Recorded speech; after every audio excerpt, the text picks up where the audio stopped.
breakfast.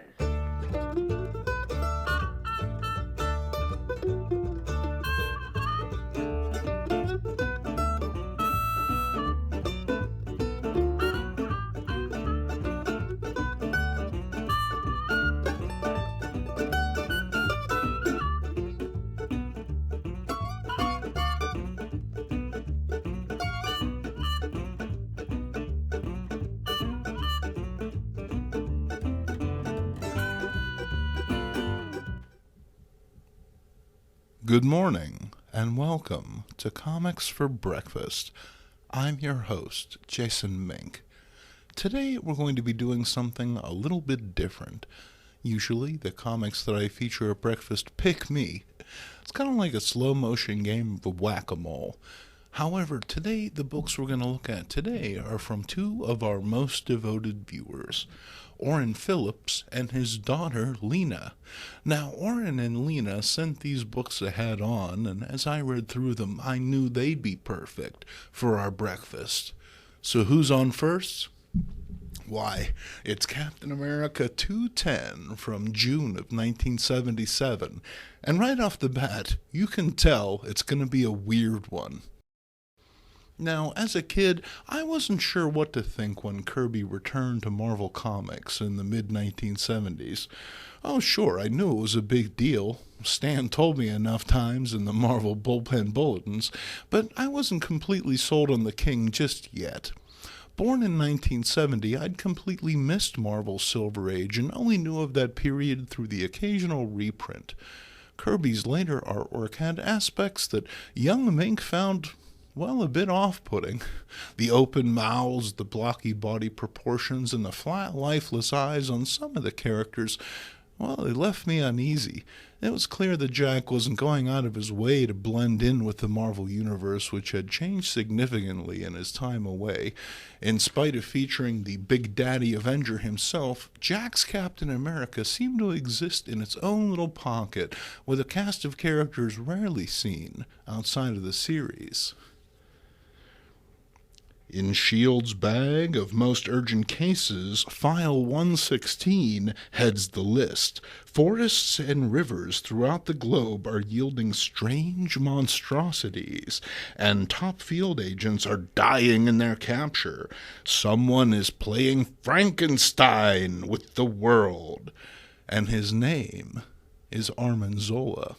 The sinister ex-Nazi has used perverse science to create new forms of life, which, thanks to his miraculous control rod, obey his every whim. Captain America and his comely companion Maria are under attack from Zola's weird forces. In spite of their best efforts, the pair are captured and hide off to Zola's secret castle lair. But all is not well. Primus, the most human-looking of Zola's creations, is having an identity crisis. He doesn't consider himself to be one of Zola's grotesqueries, longing for the company of a big-boned Kirby gal. Zola dismisses his creation's kvetching, but Primus continues to press. And what about Doughboy's own desires? His own desires? To be what, a pizza? At one point, Cap and Maria are stashed in Zola's castle, making an altogether unexpected discovery. Meanwhile, thousands of miles away, Cap's partner the Falcon goes in search of his buddy, but finds only beaked death in the form of another of File 116's monsters. This is where the book really shines, in my estimation. Kirby hasn't lost a step when it comes to rendering weird monsters, and this book has plenty to keep the reader engaged. Primus and Zola continue to debate Primus's agency. Tiring of this, Zola has his rebellious creation subsumed into Doughboy, who he then uses to spawn two new and even more hilariously bizarre monsters. From what I have read, Kirby was 60 at the time of creating this book, and it's great to see him still having a bit of fun. Pleased with his work, Zola contacts his benefactor, and, big surprise, it's the Red Skull. What, did you forget? He was right there on the cover. Skull is tickled pink. red, at the prospect of Captain America's capture, but his attention is drawn to his front door. Hey, it's Agent 13. What does she want? And what the heck is Nazi X?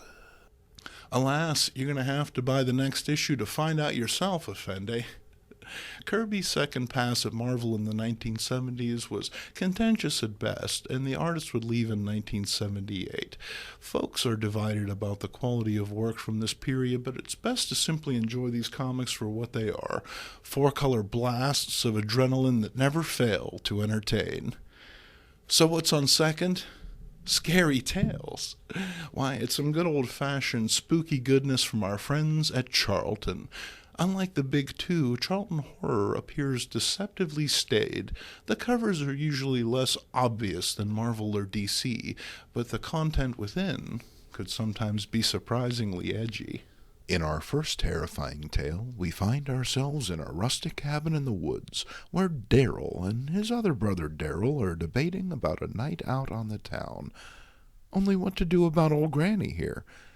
Well, she's been a damn vegetable for months now. Probably okay to leave her alone for the night, huh? The boys head into town, excited at the prospect of romantic conquest to come, when something steps into their path. They veer to avoid hitting it, wrecking their jeep and leaving them helpless before the wrath of the Fear Feeder. That's right, old Weedy Feedy here is a vampire beast what feeds on terror. However, the men have been killed, and there's nothing for the creature to eat.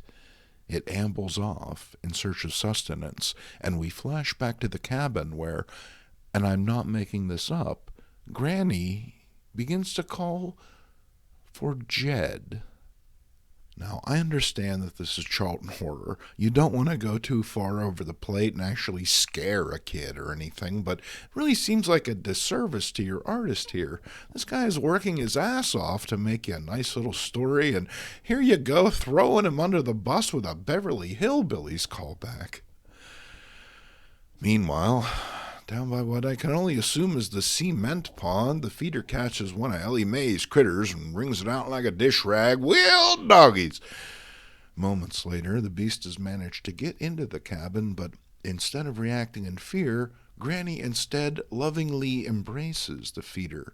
She's so old and senile she thinks it's Jed come back to her, essentially killing the creature with kindness and victuals. Call it's nutty, but it seems like you dreamed this thing up just so you could run around yelling, Jed, No, Jed, not Jed. like that, you fool, like this. Jed! Jed! Yeah.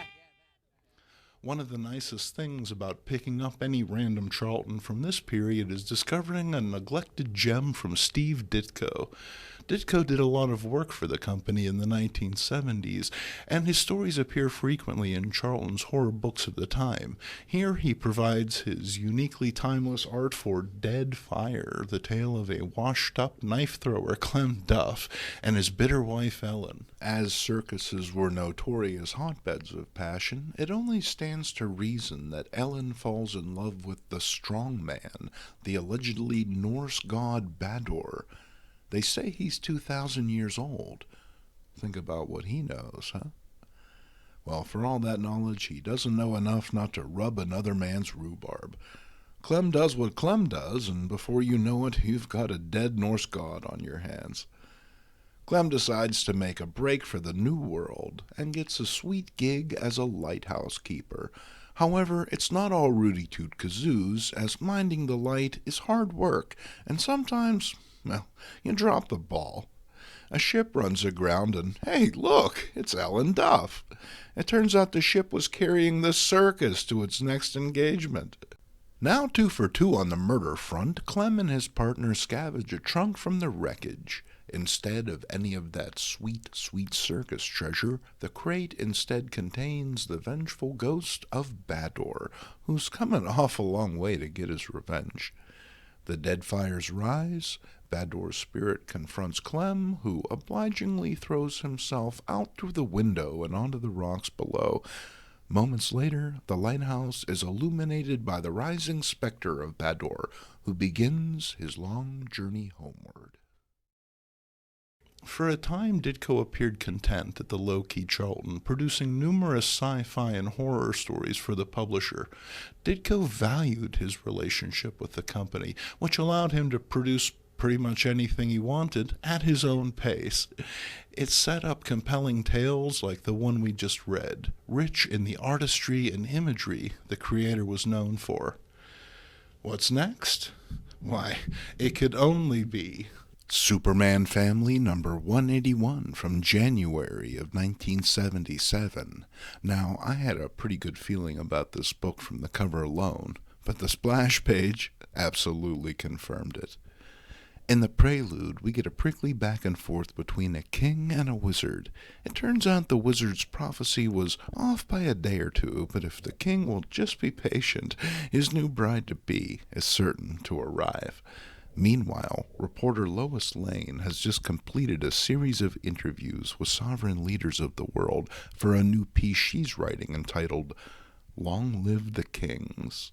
This is why she's paid the big bucks, folks. It's a wonder these literary skills aren't being put to more effective use at the Daily Planet, like at the crossword puzzle department. Pulling off the road to investigate a fire, Lois stumbles across what looks like $100 worth of Taco Bell and is then hypnotized into hurling herself into a mist-filled chasm.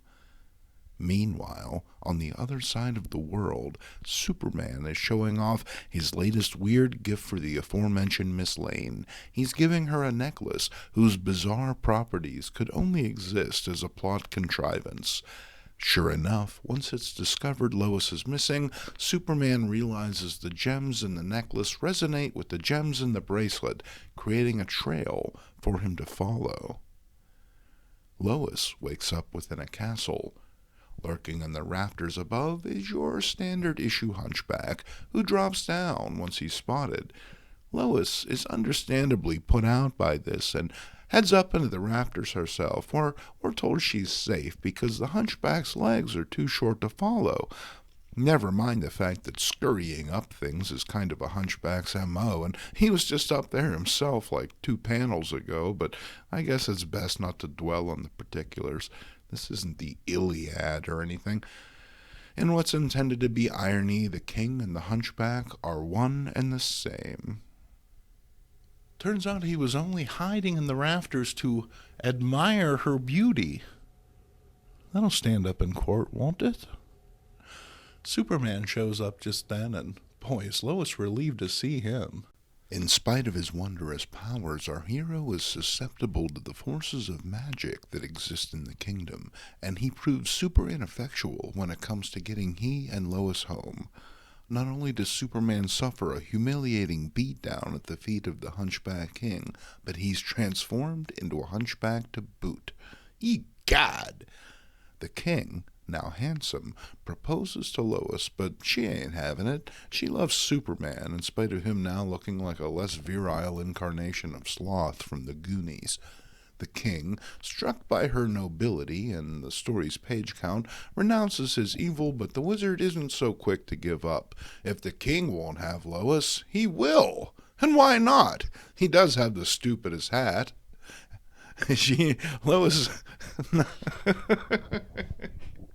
Lois knocks the hat off the wizard's head and he loses his powers because that's how it works here, folks.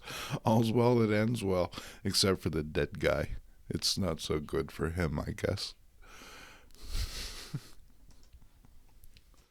Supergirl Marries Jimmy Olsen is one of those imaginary stories that DC became infamous for. Unwilling to change their decades-long franchises, but reticent to leave any nickels on the counter, the company decided to give readers exactly what they asked for. So, you want to see Superman and Lois get married? We can do that. You want to meet their super offspring? No problem. Here you go, kid. That'll be 2 bits. Now, maybe you loved them, or maybe you hated them, but they were definitely a thing. No, except they weren't. Our story begins with Jimmy Olsen trying to harangue his boss into giving him a raise. He's rebuked by the elder editor, who tells him not until you earn it with some unusual news stories, which is clearly just code for Jimmy to undergo another terrifying and unpredictable bout of body dysmorphia. However, Jimmy has a better idea. He's just going to write about something that happened to him years ago. So our story is a reprint of an imaginary story told in a flashback, which seems pretty fourth-dimensional.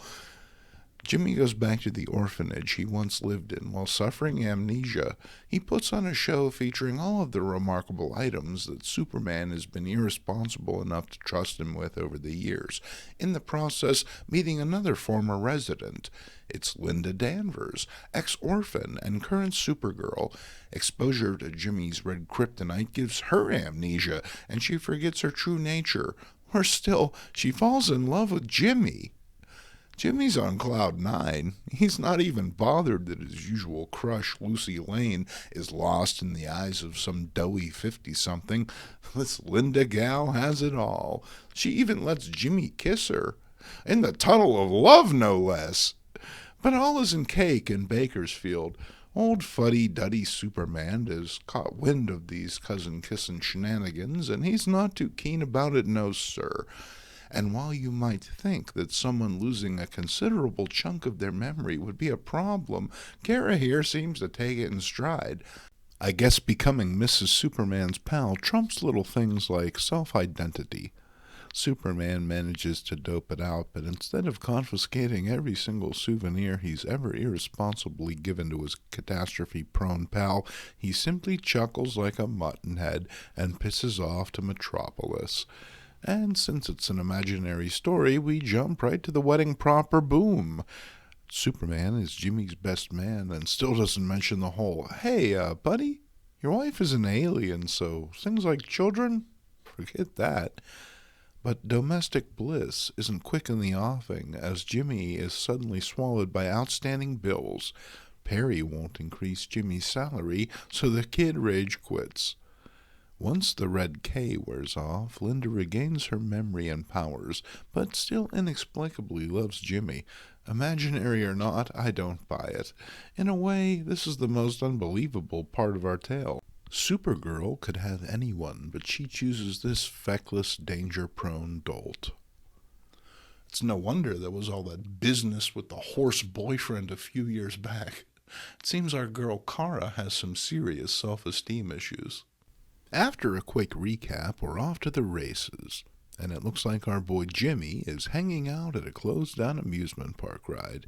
He's there to investigate potentially unsafe attractions, so what better way than climbing up onto one and going for a little spin? I'm not sure how he plans on stopping the thing with no attendant on hand, but clearly I lack imagination. And then the wire snap. This is why we should have elected Ralph Nader, folks. Jimmy is rescued by a Supergirl? Is this a service the park offers? And because this is somehow turned into a date, Supergirl relays her tale of woe vis-a-vis coming to Earth. She explains the reason that no one knows of her existence is because she's Superman's secret weapon. I guess that's what the huge red S on her bright blue costume stands for. Shh, secret. Jimmy vows to totally keep her secret from his best friend, which is a major dick move. Before you know it, Supergirl is running around on her husband with a married man. Who's her husband? These DC books, they're like having a steadily increasing weight placed upon my brain. After spending more time together, it's clear Jimmy is falling for Supergirl, both metaphorically and literally. Here the cinnamon oaf decides getting really close to the fenced-off bottomless pit will make a great story, and he falls right in. Op, indeed. And because you can't drill down 100 feet in a comic book without hitting a subterranean city, Jimmy ends up discovering a hidden race just chilling under Purplestone Park. So yeah, underground race, beautiful women, Jimmy's irresistible, we all get it. Jimmy falls in love with his schizophrenic wife in her alternate guise and outs himself to the scheming Supergirl, who then reveals her ruse. Instead of asking why she felt the need to jerk him around for 2 entire issues, Jimmy simply accepts this latest revelation, his delicate psyche somehow still miraculously intact. This two-parter ends without addressing the establishing framework of Jimmy's news story about his return to the Smallville orphanage. Is this meant to be a published story about Jimmy outing his wife as a superhero? Because it deals up some pretty sensitive information that Superman might not want getting out there. The whole thing just feels a little bit lazy. I don't know, it lacks that ephemeral magic that made so many DC stories of the past entertaining reads, at least for me. That said, I laughed a lot, probably in the wrong places, but hey, you can't argue with the lovely artwork by Kurt Swan and George Klein. I'd like to thank Oren and Lina for the swell comic books. Getting these really made my week. I'd also like to thank you for tuning in.